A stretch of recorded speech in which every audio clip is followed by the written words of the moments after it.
Hare Krishna.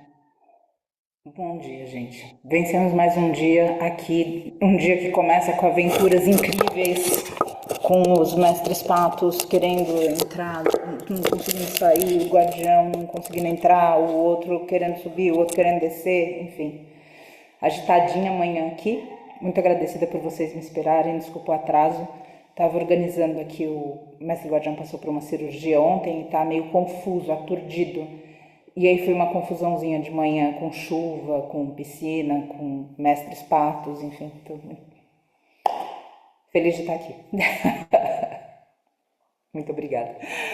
Enfim, aqui a gente continua as nossas reflexões, continua no sentido de cada dia trazer um tema diferente e, obviamente, continua também os nossos estudos e esse olhar virado para dentro, né? Ou seja, como a gente reage, o que a gente está vendo no mundo, o que vem para nós, porque cada um e cada uma vem enfrentando desafios particulares, além do desafio num âmbito coletivo, né, do momento planetário que a gente vive. Então, é muito comum agora que a gente veja guerras, a gente está à beira de desastres climáticos, a gente está na chuva aqui na época de seca e a gente está numa chuva totalmente atípica.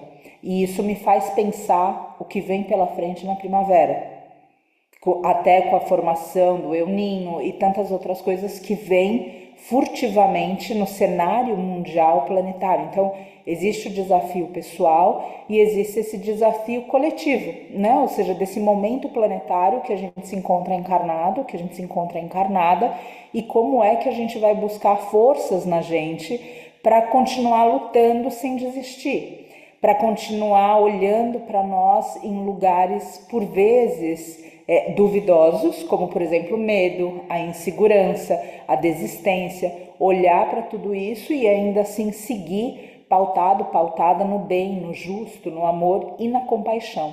A compaixão é sempre importante a gente trazer, porque à medida que tudo isso vai acontecendo, a gente tende a colocar a vítima num lugar e o agressor no outro, ou a gente como vítima em um lugar e o agressor em outro lugar. E a gente precisa conseguir colocar esses opostos em um mesmo cenário, iluminar com uma mesma luz, e essa luz é a compaixão.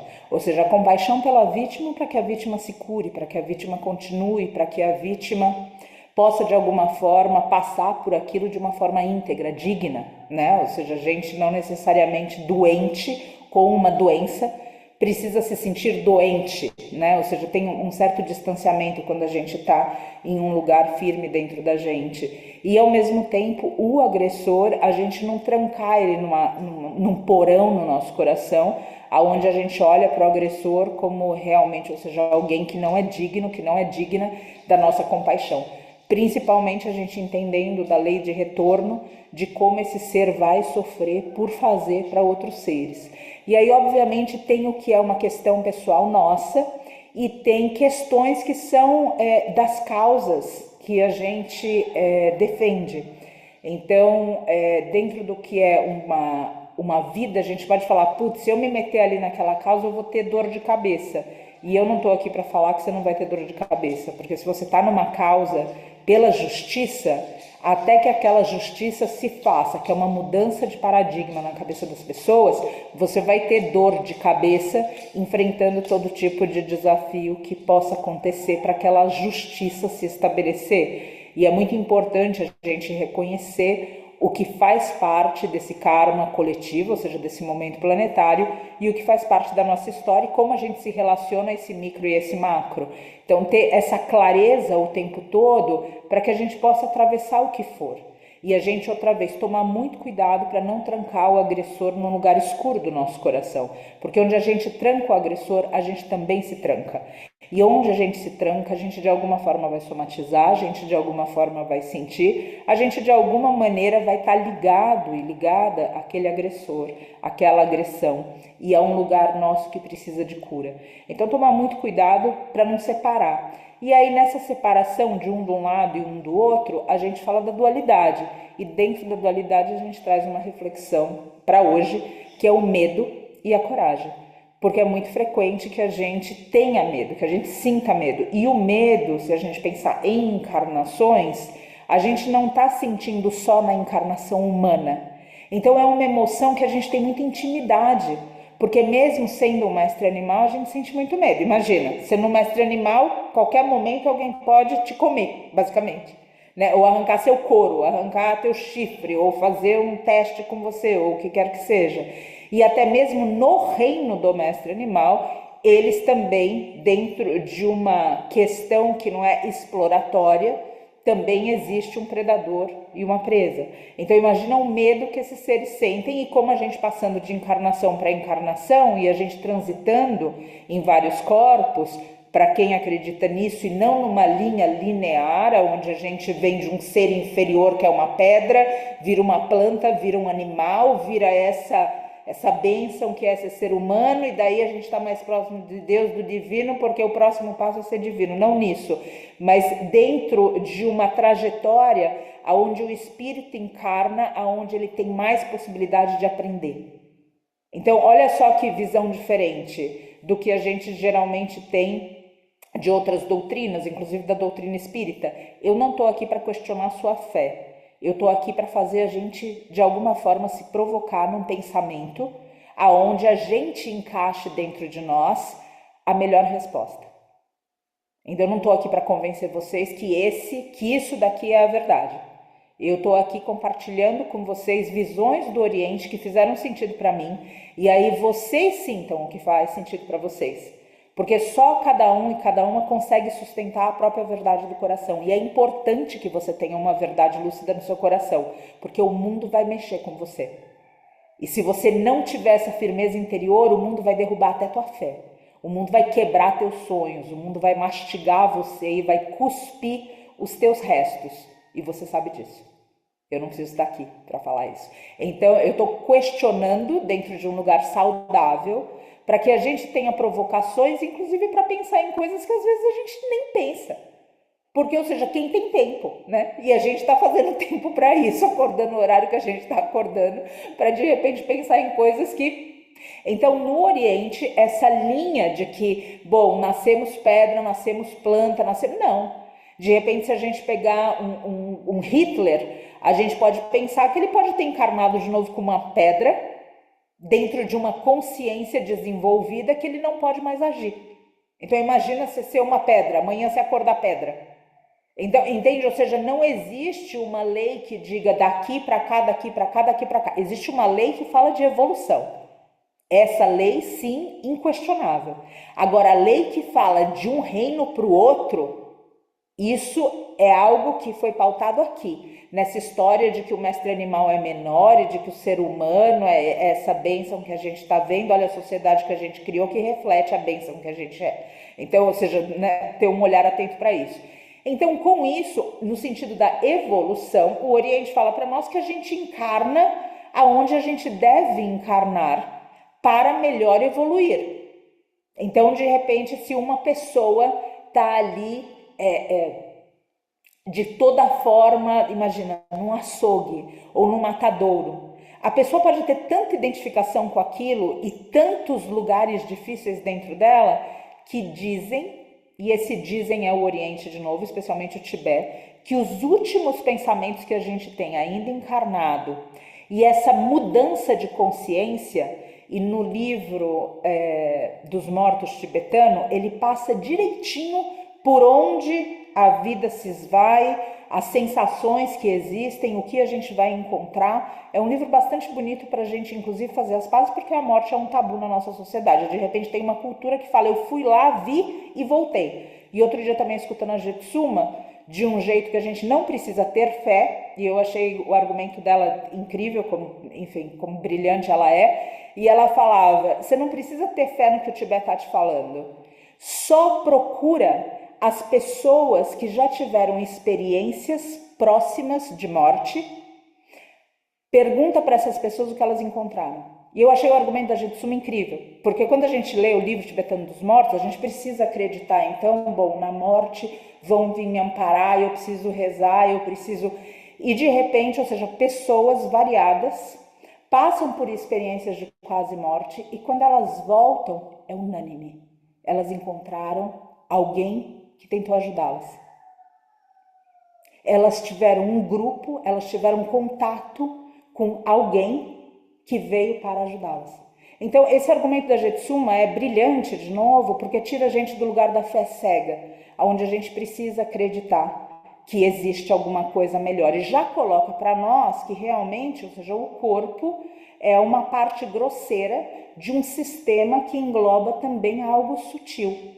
E o que a gente vem trabalhando aqui nos nossos questionamentos, nas nossas provocações, é a parte sutil. Porque é essa parte sutil que a gente leva e é por essa parte sutil que a gente responde para a vida. E se essa parte sutil não estiver trabalhada, tudo que está em volta tende a ser, de novo, mastigado, cuspido pelo mundo, por Maya. Porque é isso que Maya faz. Maya pega, cospe a gente, vomita a gente. Quando ela vomita a gente outra pessoa. Ela vomita a gente outro ser. E esse cuidado que a gente tem que ter. A gente tem que estar aqui para ser a gente. Primeiro a gente num contexto do que está no nosso coração. E no caminho, à medida que a gente anda, transformar esse alguém em ninguém. Mas nunca se render para o que o mundo faz a gente ser. E dentro do que o mundo faz a gente ser, eventualmente a gente entra nesse jogo de dualidade. Então, se eu tenho medo, eu preciso de coragem. E maravilha, o medo e a coragem estão ligados a essa parte do caminho, aonde a gente está caminhando e diz assim, bom, eu preciso não me render para a ilusão do mundo. E aí, de repente, eu preciso de coragem. Aí, de repente, eu preciso do ponto de dualidade inverso ao que está me convidando a cair. Está todo mundo acompanhando? Então, ou seja, isso é muito claro para nós. Agora, e se, de repente, você estivesse sonhando que tem um dragão imenso na sua vida? Imenso. E aí você sente medo. Não é assim? Esse dragão vem te consumir, ou um monstro, qualquer coisa, que a gente tem nos nossos pesadelos.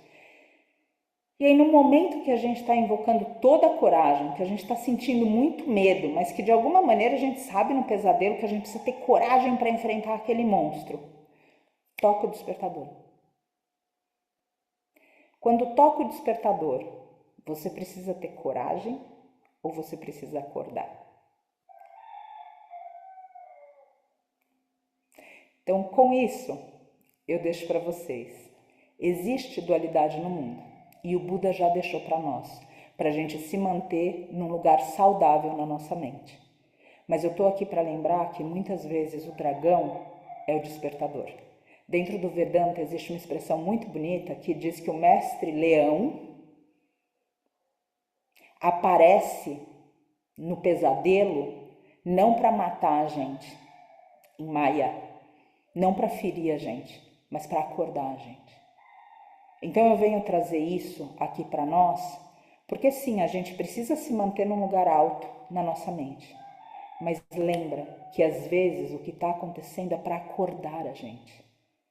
E não para invocar a gente a parte da dualidade que a gente precisa para lidar com aquilo. Então, outra vez, no começo do caminho, você está lá e fala, não pai, mas eu queria ir por aqui, não marido, não esposa, mas eu quero isso, não. E você precisa de força. Ou seja, o correspondente inverso positivo para lutar contra alguém que está te segurando num lugar que não é seu. Você precisa, eu preciso disso. Só que em determinada parte do caminho, a gente não precisa mais ser a gente precisa ser ninguém. E essa é a hora do despertar. E essa hora do despertar, que envolve uma transcendência da dualidade, então num primeiro momento eu estou falando como viver no mundo. A gente precisa de coragem, a gente precisa de força, a gente precisa de fé, a gente precisa... Agora, tudo isso está ligado a um oposto. Agora, eu quero lembrar que a gente está caminhando um caminho espiritual. Então, se você fizer do seu caminho espiritual um mero caminho terapêutico, você vai ficar brincando com a dualidade. Então, um dia você vai ter medo, você precisa de coragem. Um dia você descobre que Deus não existe no seu coração, porque você mata Deus, porque é tanto absurdo no mundo que você fala, ele não deve existir e eu estou alucinando. Aí você mata Deus. Aí você se recupera e começa a ter fé. E aí no outro dia você tem uma insegurança terrível. E aí você pensa assim, não, eu preciso me sentir segura, preciso me sentir seguro. E eu vou para alguma coisa no mundo ou dentro do meu coração que me faça sentir seguro. E eu continuo. Essa é a parte terapêutica, que a espiritualidade pode sim contribuir. Então você vai fazer uma prática de yoga, você vai sair melhor, porque aquilo de alguma forma vai te regular no teu sistema nervoso, vai te regular no teu sistema endócrino, vai falar com você sobre lugares que estão apertados para sua alma habitar. Imagina você andar com um sapato apertado. Não é difícil? Você imagina a alma andar num corpo que não consegue se articular. É um sapato apertado que a alma está vestindo. Daí, de repente, você vai numa prática de yoga, você geme a prática inteira, você sai e fala, nossa, foi incrível. A professora vai te corrigir, você xinga até a quinta geração da professora por alinhar o seu dedão com o seu ombro. E vai até a quinta geração para frente e para trás. Aí você sai da prática e você fala, nossa, muito obrigada, hein? Deus te abençoe. Porque aquele sapato apertado que a alma está vestindo, de repente, dá uma laceadinha. Gostoso. É assim. Mas ainda assim, de novo, a gente pode usar a espiritualidade, outra vez, como um lugar terapêutico. E, de fato, a gente precisa dessa firmeza. Então, eu não estou falando que isso é dispensável. Eu estou dizendo que é além. E o além é além da dualidade. E eu quero apontar aqui que muitas vezes a gente não precisa de coragem, a gente não precisa de fé, a gente não precisa olhar o lado positivo, o que a gente está aprendendo, o que a gente está curando. A gente só precisa acordar.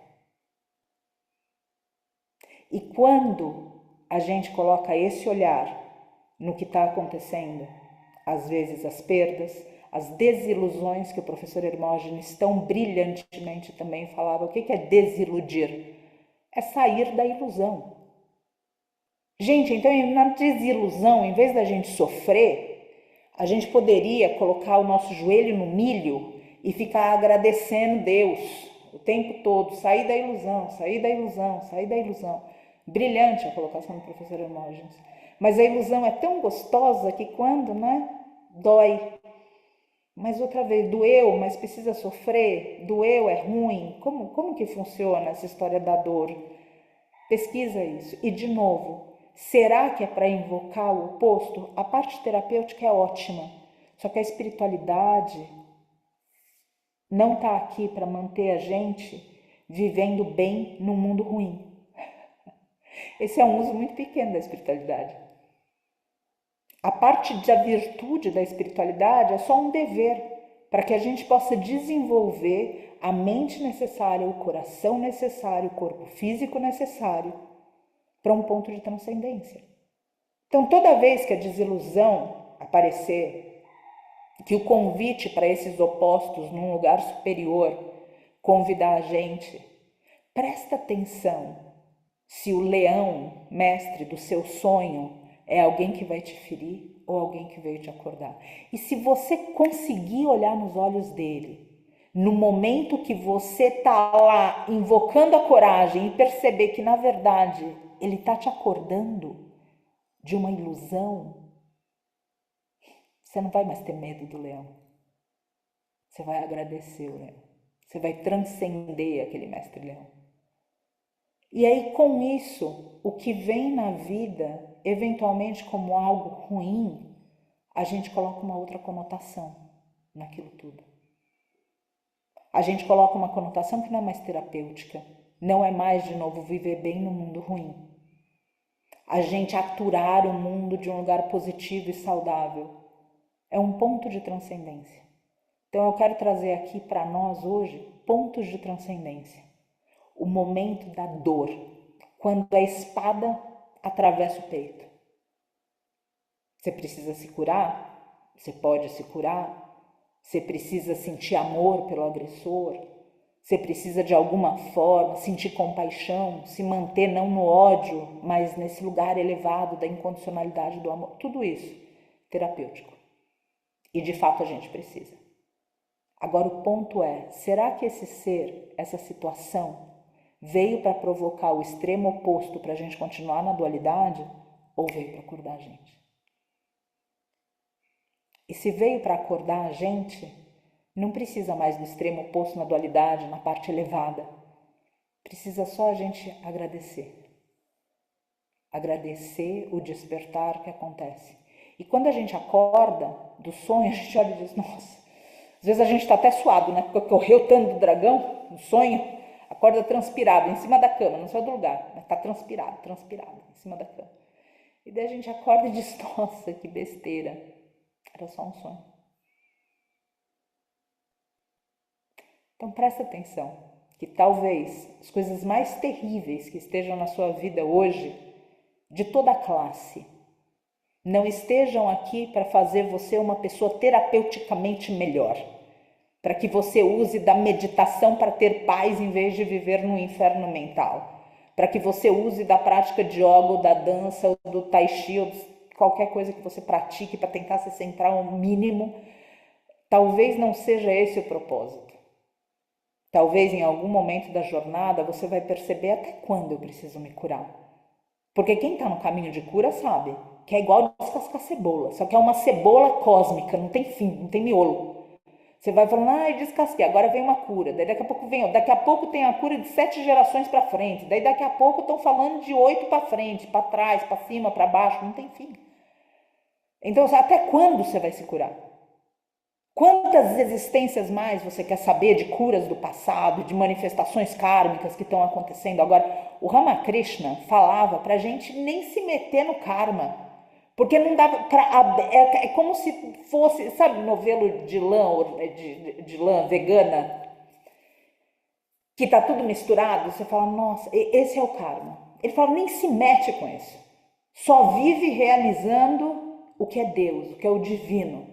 Vive nessa transcendência, porque se meter a tentar entender isso, tem tanta coisa para trás, e o Osho também falava a mesma coisa. O Osho não é uma figura polêmica, mas como pensador, isolando uma coisa da outra, como pensador ele acessou alguma coisa superior, se perdeu no caminho de algumas maneiras, mas como pensador, outra vez, uma figura polêmica, mas como pensador tem seu valor. Então olha ali, ou seja, ele também diz, ele fala, não se mete no karma, porque é tanta coisa para trás para entender. Então até quando você quer se curar? Até quando você quer aprender? Até quando? Então, será que tudo isso está vindo? Num primeiro momento, sim, porque você precisa ser terapeuticamente saudável para, de alguma maneira, receber o ensinamento. Porque se seu coração está fechado, se a sua mente está perturbada, se seu corpo está doendo, inflamado de todo jeito, e você está identificada com aquilo, vai ser difícil. Vai ser mais difícil, na verdade.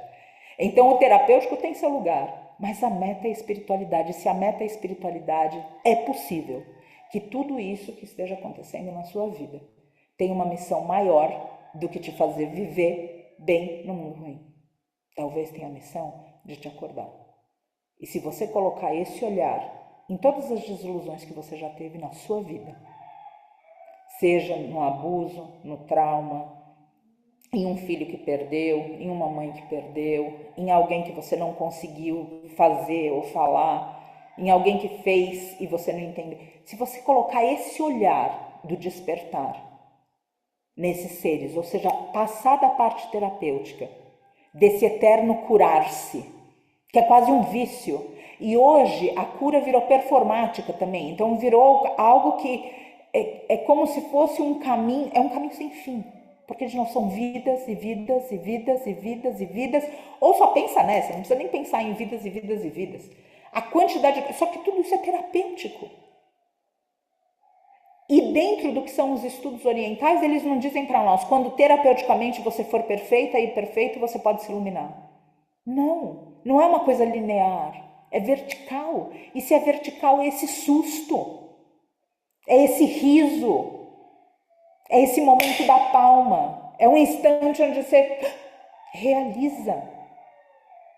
E aí põe tua alma de joelhos que tudo isso que está acontecendo, se você já tiver feito o seu trabalho terapêutico do mínimo da purificação do seu corpo, da purificação da sua mente, da purificação do seu coração, o mínimo disso tudo, o mínimo, talvez tudo isso que esteja na sua vida não tenha o papel de te levar para o extremo oposto da dualidade elevada, florida, purpurina espiritual e cósmica. E sim te acordar. Então, toma um momento para agradecer e mudar o significado das coisas. Mudar o significado das pessoas. Mudar o significado das desilusões. Mudar o significado do que doeu e do que dói. Porque olha só quanta dor que a gente passou que colocou a gente num lugar melhor. Então, tem como a gente maldizer a situação? Pode ter uma coisinha ou outra por quem protagonizou a história que causou a dor. Mas de verdade, na situação e no cenário espiritual, aquilo não te fez melhor se você não perdeu viagem. Se você conseguiu aprender, se você conseguiu perdoar, se você conseguiu seguir. Então pensa de novo nisso. A espiritualidade, até 1 minuto, ela de fato vai falar do terapêutico em nós, de uma cura que existe. Agora as curas são infinitas. E é como andar num labirinto. É como ficar no círculo o tempo todo. Mais uma cura, mais uma cura, mais uma cura, mais uma cura, mais uma cura. Para simplesmente a gente se manter terapeuticamente correta e correto. Agora é isso que a espiritualidade deixou para nós? Então cuidado. Cuidado com o significado que coloca. Porque talvez aquela pessoa difícil que esteja na sua vida seja só parte do contrato espiritual de um compromisso com a iluminação, de um compromisso com o despertar, de um compromisso com algo espiritual. E não tem nada a ver com esse lugar que eventualmente cada um cai de sofrimento através da dor. O sofrimento faz parte do sonho. A dor é esse ponto de transcendência que pode ser terapêutica, sim, nas eternas curas que a gente se ilude dentro do sonho. Ou pode ser o despertador. O significado, o entendimento do significado no sentido de realização, não de intelecto. Só você que pode dar. Porque só você que pode viver. E isso é cada um com Deus. Cada um com o divino. Não é algo que alguém de fora coloca do lado de dentro. É aquela porta que só tem maçaneta do lado de dentro de novo. O mestre pode ficar batendo, falando do lado de fora, mas não tem maçaneta para o mestre abrir. Só você que vai conseguir abrir. Então presta atenção nisso. E bendiz tudo o que está acontecendo. Não porque a gente virou masoquista, mas porque a gente entendeu que aquilo é o nosso despertar. Flávia diz, Jung também diz que não existe cura, né? Mas que é preciso tirar a energia psíquica das questões que fizeram sofrer. Sem dúvida, eu não estou anulando, eu comentei isso antes, Flávia, grata por trazer. Eu não estou anulando toda a questão terapêutica e como ela deve ser abordada. Ainda falei aqui, ou seja, se a gente está com o coração apertado, com a mente perturbada, com o corpo inflamado e a gente identificado com a inflamação do corpo, vai ser muito difícil a gente olhar, de novo, é o exemplo que dão pra gente está com o dedo preso na porta de um carro.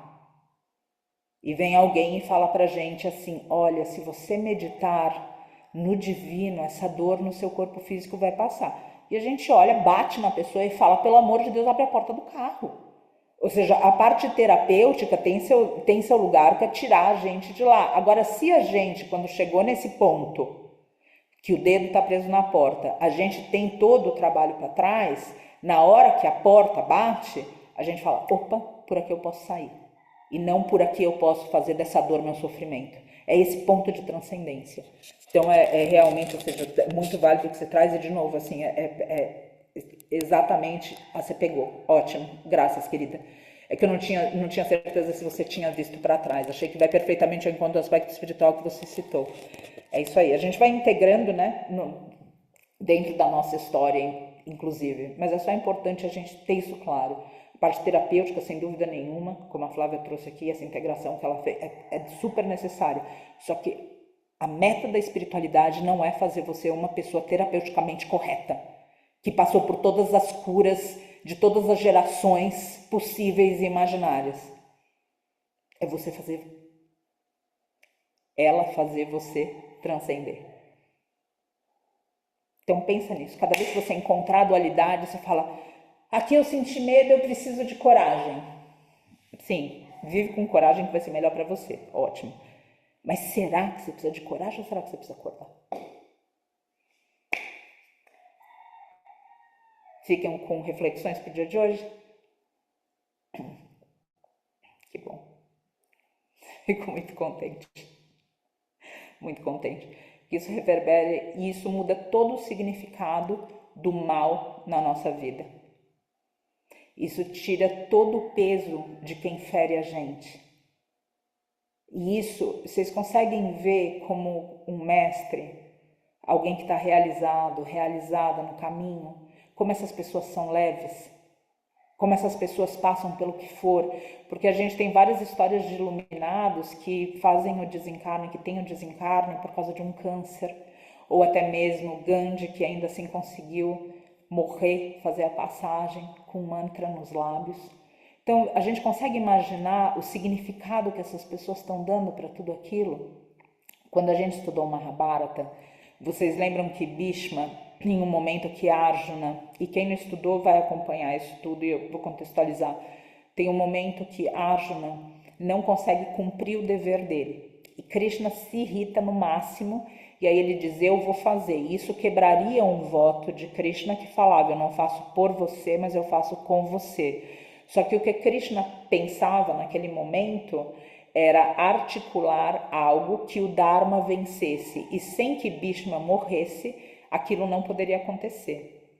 Então ele se coloca para realmente terminar com aquela batalha e Arjuna se move também porque ele se vê responsável pela quebra de voto de Krishna, o que não seria um karma muito bom em todo caso. E aí ele se move e aí o que acontece com Bhishma? Ele sente medo? Não, ele para e ele se entrega. Porque ele tem um significado que quem vai matá-lo é Krishna. Então, todo o significado dele, ou seja, não era que ele seria morto por um homem, e sim a vida dele seria tirada pelo divino. E isso faz ele se entregar na hora da passagem, que não acontece, ou seja, naquele contexto, porque depois Arjuna fala, não, por favor, ou seja, Arjuna realiza, se move por dentro, aquilo seria uma quebra de voto. Mas o que eu estou querendo dizer é que Bhishma coloca um outro significado. E quando ele põe um outro significado, ele consegue se entregar na hora da passagem. E isso é muito bonito para a gente estudar, porque outra vez é esse significado, e é por isso que eu digo sempre, como você está vivendo a sua vida, só você sabe. Do lado de fora é tudo performance, que às vezes está alinhado com o lado de dentro, às vezes não. Mas é performance. O que a gente vê do lado de fora é uma performance. Só você sabe o quanto isso se integra, como a Flávia falou aqui, colocou essa palavra, como isso se integra do lado de dentro com você e com o divino. Então procura o significado. E aí lembra sempre, poxa, tem gente que está vivendo nesse mundo com leveza. Como que essas pessoas conseguem? E ao mesmo tempo, frente aos sofrimentos do mundo, essas pessoas sentem compaixão. E elas sentem compaixão não porque elas validam o sofrimento. Olha que coisa interessante também. O mestre, ele não valida o sofrimento nosso, no sentido de falar, o seu sofrimento é real. Quando eu pergunto para a Jetsuma coisas infantis a respeito da minha vida, que eu me envergonho, inclusive, ela nunca valida o meu sofrimento, falando a verdade, isso é terrível. Ela diz, é terrível a sua ignorância. Ela valida a minha ignorância. Percebem como é diferente? E é ignorar que aquilo vem para despertar a gente. É ignorar que aquilo tem um sentido espiritual, muito além do terapêutico. Então, levem isso, por favor. Porque tem gente, de novo, vivendo no mundo com leveza. Tem gente conseguindo sorrir, tem gente conseguindo atravessar, inclusive com as somatizações físicas que acontecem durante o percurso natural de envelhecimento e da gente estar vivendo encarnado em um momento onde a água está prejudicada, onde o meio ambiente está poluído, onde a terra não está fértil, por mais que a gente tenha uma alimentação à base de plantas. Então pensa em tudo isso, tem gente que está conseguindo e procura entender essas pessoas, entender na realização, na cognição, como é que essas pessoas conseguem. Porque se elas conseguiram, a gente também consegue. Só que a gente precisa se esforçar. Não necessariamente para ter coragem. Às vezes a gente precisa se esforçar só para não voltar a dormir quando o despertador toca.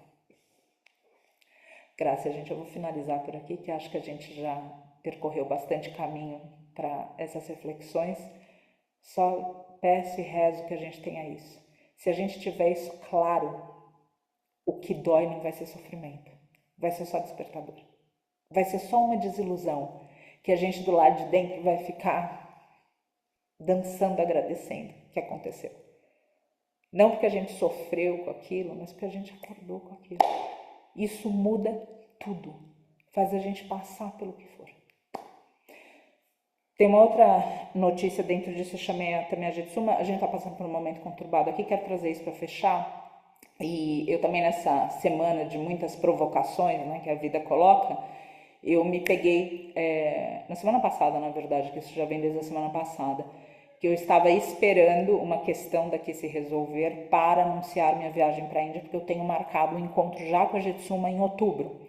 E aí, com tudo que está acontecendo, eu me vi em uma encruzilhada de falar, não, mas eu não vou antes de resolver. E aí eu percebi esse lugar linear de falar, resolve aqui para ir para lá. E a vida não é assim.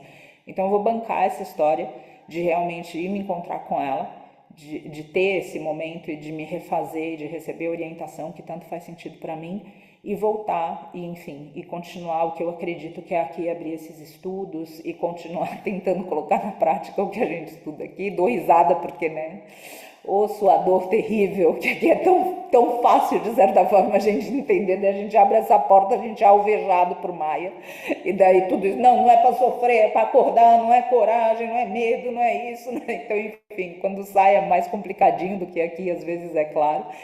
E eu vou fazer essa viagem em outubro e eu vou continuar as rotas de peregrinação, eu vou continuar os estudos com a orientação dela para seguir para o Tibete.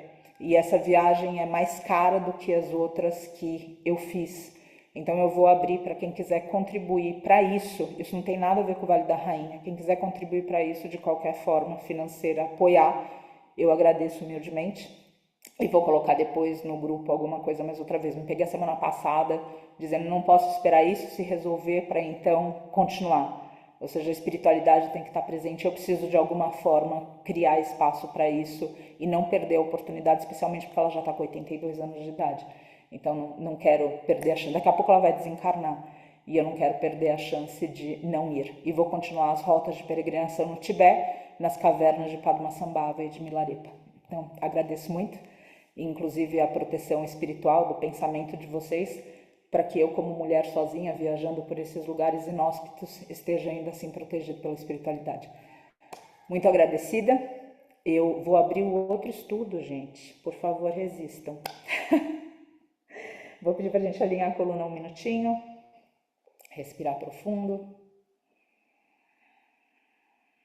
Trazer a presença divina para o nosso coração, através da nossa respiração.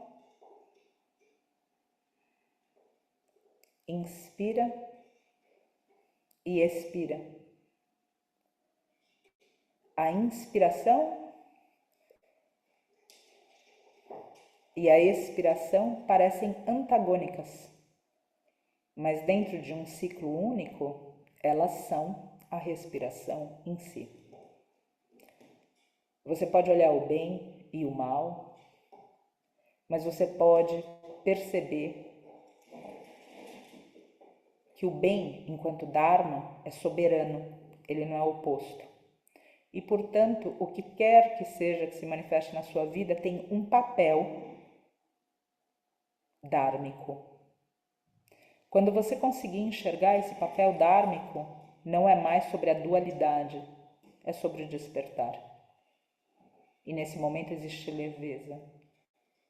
Nesse momento não existe necessidade de perdão ou de rasgar algum véu para enxergar o positivo no outro ou em você. Existe apenas um despertar.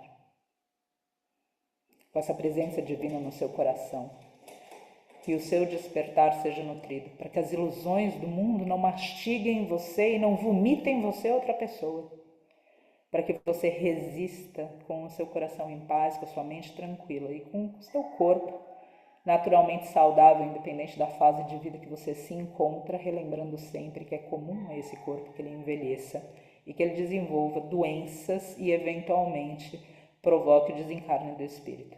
Mas que tudo isso seja feito de maneira natural, com a dor que esse corpo atravessará, mas sem o sofrimento que ele pode convidar. E dessa forma, pautado nesse despertar, nesse lugar íntegro maior, que você se encontre no seu coração com o divino.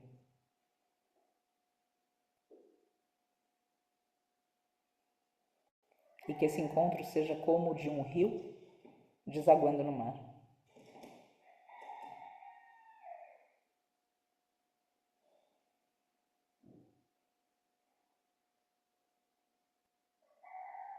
Que esse mar inunde você.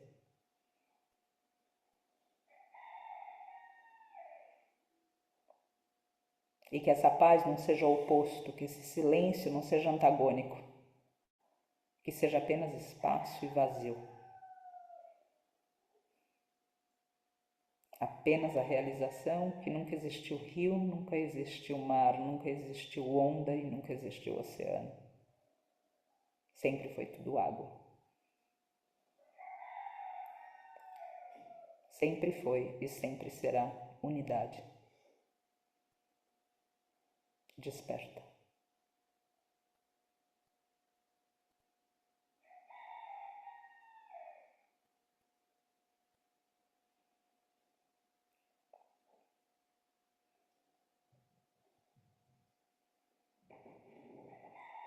Inspira, expira as palmas juntas.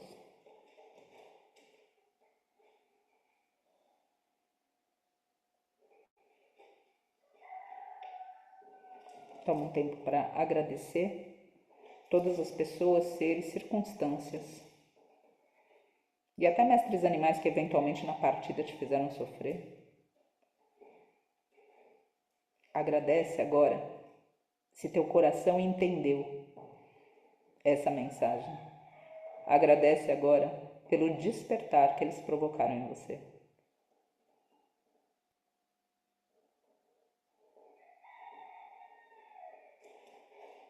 E segue em paz. Segue livre. A liberdade que só você pode se dar. Essa é a porta que só abre do lado de dentro.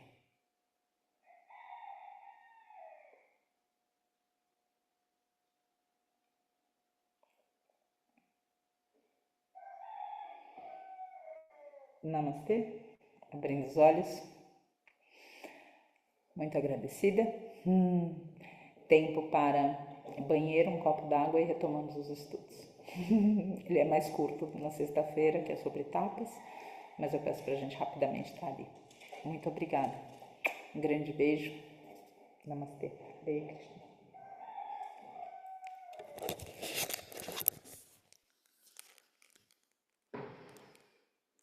Ótimo, não consigo nunca desligar.